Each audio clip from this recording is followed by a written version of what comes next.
You're listening to dialectradio.co.uk. And I'm joined on the line now by the former Shadow Foreign Secretary, Gerald Kaufman. Hi, Gerald, and welcome to Dialect. Good evening. Can you just tell us a little bit about your background? Because I know you're Jewish, aren't you? And you have an interest in what goes on in the Middle East. I've been interested in what goes on in the Middle East for more than 50 years. I took a very great interest in the foundation of the State of Israel, and I was a supporter of the State of Israel. I was brought up to be a religious Jew, and for years I supported Israel. What went wrong was when, after the war of 1967, when Israel conquered the Palestinian territories, instead of allowing the Palestinians to govern themselves as the Israelis do, they suppressed them, occupied them, planted settlements in them, had hundreds of checkpoints, and that is both on the West Bank, including East Jerusalem, and also, of course, Gaza, which is the subject of the world's attention now. I wonder if you could just take us a bit through that history. For many people, they don't know anything about really the 1950s, the 1960s and 70s. Can you just tell us what some of the main events have been over the years in Israel? Because obviously after World War II, people around the world did feel that it was very important that there was a homeland for the Jewish people who'd been so persecuted. Yes, that's certainly true. The problem is that after Israel won what was called the Six-Day War in June 1967, they conquered all of the whole of the Palestinian territories. Up till then, what had been Palestine, created as a British mandate after the First World War, what had been Palestine had been divided, with the western part Israel and the eastern part of the Kingdom of Jordan. Then, when in 1967, the Arab countries surrounding Israel went to war with Israel, Israel won that war. It's the last war that it won decisively. Israel won that war and occupied the Palestinian territories. And the problem, both for the Palestinians and for the Israelis, that the Israelis have never known what to do about it. If you were in a position now, obviously you were at one time, I think for several years actually, Shadow Foreign Secretary. If you were in the boots now of the Foreign Secretary, Philip Hammond, what would you be saying and doing in order to try and alleviate the current problem? Because it does seem to be, and I don't know what your thoughts are on this, Gerald, but it does seem to be rather one-sided, with a very, very well-equipped army with the most modern weapons, really fighting what is effectively a kind of guerrilla army with very old-fashioned weapons that don't really seem to stand much of a chance. It doesn't really seem to be an equal fight. I'm not excusing what Hamas does, but let's remember that this is not only Gaza. The gaze of the world is on Gaza now, but there's the whole of the West Bank in which the people don't have the right to govern themselves, aren't allowed to move freely in Jerusalem, have their homes taken away from them by settlers, with the Israeli army and police supporting the settlers. The Israelis have built a wall which is illegal and keeps the Palestinians away from their own land. They have, as I say, hundreds of checkpoints, which means that the Palestinians can't move freely. 500,000 Jews are living in settlements on Palestinian land, and that's in the West Bank. So let's forget that. What we've got now is a situation in Gaza which the Israelis have blockaded for many years, so that the people in Gaza have very little fresh water, have very little food, rely on the United Nations for food, for 80%, something like that. They don't have fuel. The Israelis have just attacked and very seriously damaged the only power station in Gaza, the Israelis are behaving not only monstrously and criminally, they're idiots, because they cannot win this war. They've tried twice before to conquer Gaza and to stop Hamas doing what it does. They can't do it. They don't understand, which eventually the British government understood in Northern Ireland, that you can't defeat guerrilla warfare. All you can do is do a political settlement, which sensible British governments did in the end. But the Israelis are too stupid as well as too callous to understand that. Well, as someone who was a shadow Foreign Secretary, what sort of pressure do you think that the Foreign Office now could be putting on to bring about some kind of peace, Gerald? Look, we're going to get nowhere on this situation until the only power that's got the power to force Israel to do something, namely the American government, says to the Israelis, enough is enough. The Americans support Israel. Kerry, their Secretary of State, has said that again today. But supporting Israel doesn't mean condoning everything they do. Kerry spent months and months and months trying to get a negotiated settlement, but the Israelis don't want it. They believe that their huge military power can prevail. But it may prevail, but it doesn't save them. Yesterday, 10 Israeli soldiers were killed. They don't like that, and of course they're right not to like it. They cherish their lives. But the Israelis have killed 20 times as many people in Gaza as they have lost themselves. And the latest news is that in one of the latest attacks, the Israelis have actually killed United Nations representatives in Gaza. They're idiots. They can't win. As I said in the House of Commons last week, they can kill, but they can't win.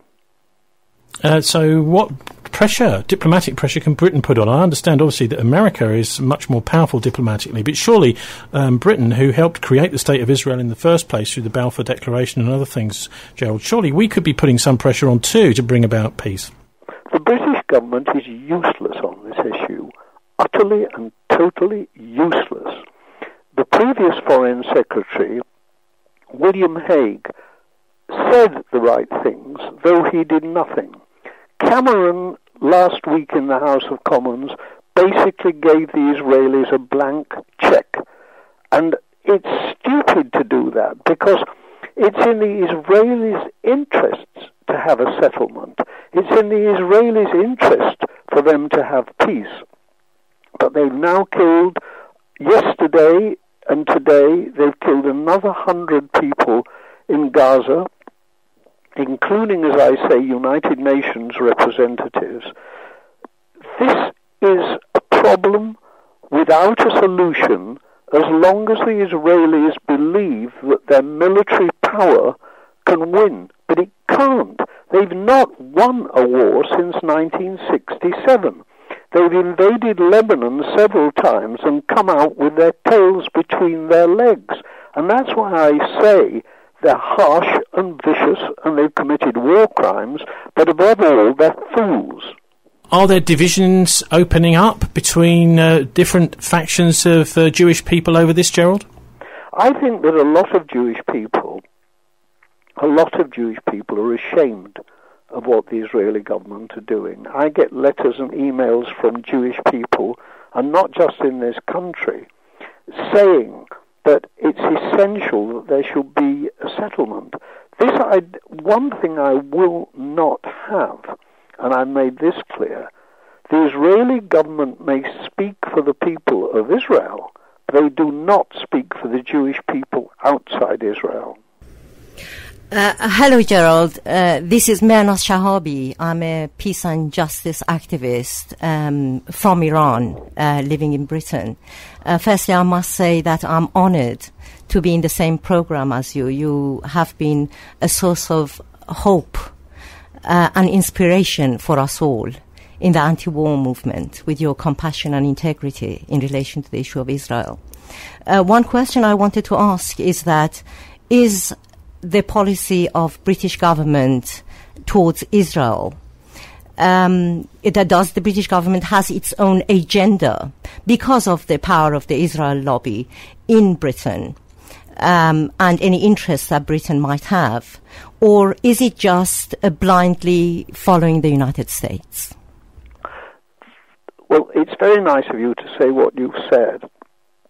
The real problem is this, that Jewish organizations in the United States, even though they're losing their full pressure, blackmail politicians by reminding them of the Holocaust. And of course, the killing of 6 million Jews by the Nazis was one of the most terrible crimes in human history. But it does not excuse what the Israelis are doing. Most of my family were killed by the Nazis.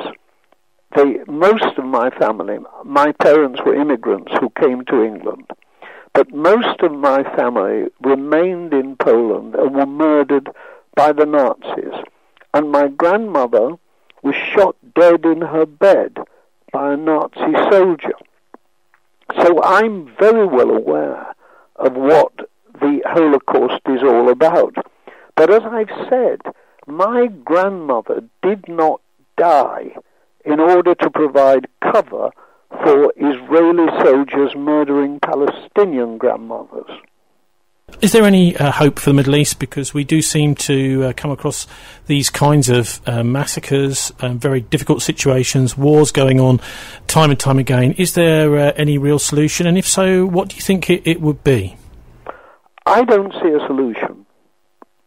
It's a long time since I saw a solution.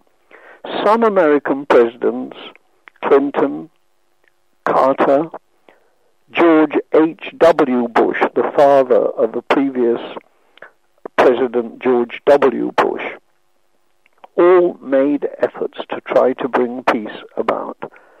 Barack Obama hasn't lifted a finger to do this. He's a big windbag and he talks a lot, but he doesn't do anything. And in the end, the only way in which the Israelis can be made to see sense is if the United States withdraws its economic help and withdraws its armaments that it supplies to Israel. But the United States is not going to do that. So we don't have a neat and tidy solution. My own view is that the day will come when the Palestinian people will say, we're dying anyhow, large numbers of us are dying, so let's die for something. There have already been 2 uprisings against Israel by the Palestinians, what they call the intifadas. If there's another one, it will be on a far, far bigger scale, and the Israelis will not know what hit them. Gerald, we hear that, we know that the negotiations, the peace process has collapsed, and we hear that the one-state solution is dead, and in fact, Israel has never been interested in the one-state solution. It's been sort of leading on in order to build more and more settlements and get bigger and bigger. What do you think yourself about as far as the solution is concerned? Do you think a two-state solution is possible, and or do you envisage a one-state solution? A two-state solution is only possible if the Americans enforce it. That's the only way it will happen.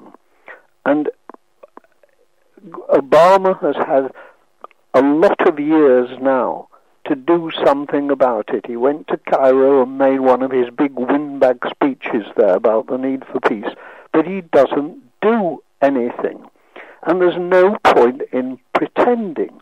There's no point in pretending that you can have a settlement without Israel being made to negotiate. The day may come when they stop being stupid and learn to be practical.